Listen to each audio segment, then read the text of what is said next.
Hello, আসসালামু আলাইকুম YouTube fans, কী অবস্থা, কেমন আছেন সবাই? আশা করি ভালো আছেন। আজকে যে টপিক নিয়ে আসলাম আমি, টপিকটা হলো যে 2025 সালের যে চ্যাম্পিয়ন ট্রফি বা চ্যাম্পিয়ন লিগের যে খেলাটা, ওইটা পাকিস্তানে অনুষ্ঠিত হচ্ছে। তো এই ভিডিওটা আমি আরও আগে একবার দিয়েছি, ওই সময় শুরু হয় না, তো এখন তো অলরেডি শুরু হয়ে গেছে। আজকে প্রথম ম্যাচে তো যেটা হলো পাকিস্তান অনুষ্ঠিত হচ্ছে, তো এটা প্রথম ম্যাচে পাকিস্তান খেলবো ইয়ের সাথে, নিউজিল্যান্ডের সাথে খেলবো। সেম দিনে আবার 20 তারিখে খেলবে বাংলাদেশ ইন্ডিয়া।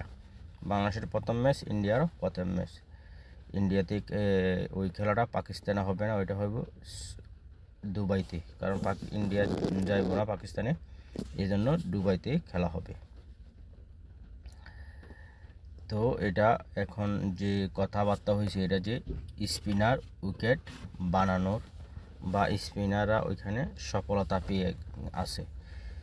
তবে ইন্ডিয়াতে বাংলাদেশের একটার জন্য সুখবর হলো, ইন্ডিয়া যে ফাস্ট বোলার বুমরা এখন অলরেডি ইনজুরিতে আছে।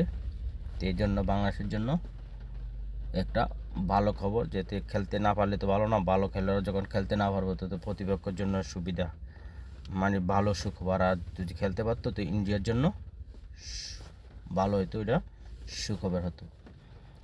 তো এটা বাংলাদেশ টাইম 3টার সময় খেলাটা শুরু হবে।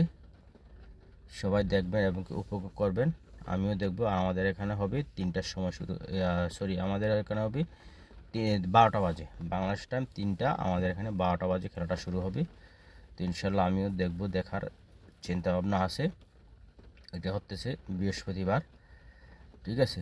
পাকিস্তান তো আমাদের বাংলাদেশের যারা খেলবো, মোস্তাফিজ ফাস্ট বোলার, এরপরে নাহিদ রানা, পরে আছে তানজিদ সাকিব, তাসকিন আহমেদ, এগুলো আছে।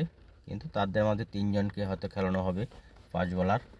আর সেকেন্ড তো আছেই রিশাদ হোসেন আছে স্পিনারদের মাঝে। তো সাকিব তো নাই, ওই যারা নাই ডেহারার কথা বললেও নাই, বললে আরও লাভ নেই। তবে আমার একটা দুঃখ এখানে যে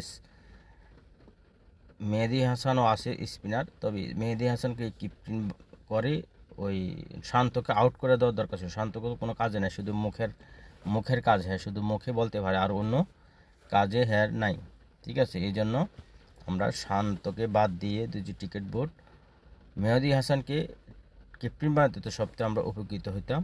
কেন, মেহেদী হাসান আগে কিন্তু 2019 ওই সময় ক্যাপ্টেন ছিল। শান্ত কিন্তু কোনো ম্যাচে, কোনো অতীতে কোনো জায়গায় ক্যাপ্টেন ছিল না। এই জন্য আমার শান্তকে, এই জন্য শান্ত শুধু মুখের রান করে, কিন্তু ব্যাট দিয়ে রান করতে পারে না। শান্তরা আমরা প্রয়োজনে নাই, ঠিক আছে। আমি মনে করি এটা আমার ভিডিও শেয়ার করে দিবেন, যাতে সবাই দেখে, আমার টিকিট বোর্ডও দেখে, যাতে শান্তকে আউট করে দেয়। আর হলো তো ওইখানে যে মাঠে খেলা হইব, ওইখানে কিন্তু অ্যাভারেজ কিন্তু 213 এরকম করে এক ইনিংসে হইতো, মানে এক ইনিংস, মানে যে মনে করেন বাংলাদেশ আগে করলে এত হইতো, বা ইন্ডিয়া যে আগে করে এরকম 213 এরকম সামথিং হইতো। কিন্তু সবচেয়ে 2টা ম্যাচে সবচেয়ে হাই রান হয়েছে 300+, 300 পার হয়ে গেছে, এরকম হয়েছিল এই মাঠটাতে, যে মাঠে বাংলাদেশ এবং ইন্ডিয়ার খেলা হবে।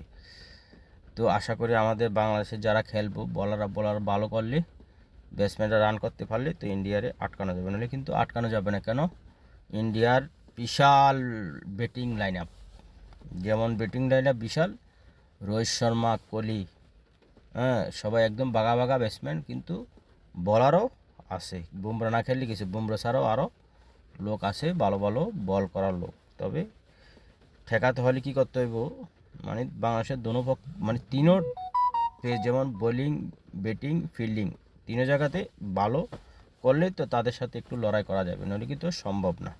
Thank you very much. আমার ভিডিওটা কেমন হলো প্লিজ সবাই জানাবেন কমেন্টে, আর হলো লাইক করে শেয়ার করে দিবেন, যাতে অন্যরাও দেখতে পারে। সাবস্ক্রাইব করে দিবেন প্লিজ। আসসালামু আলাইকুম।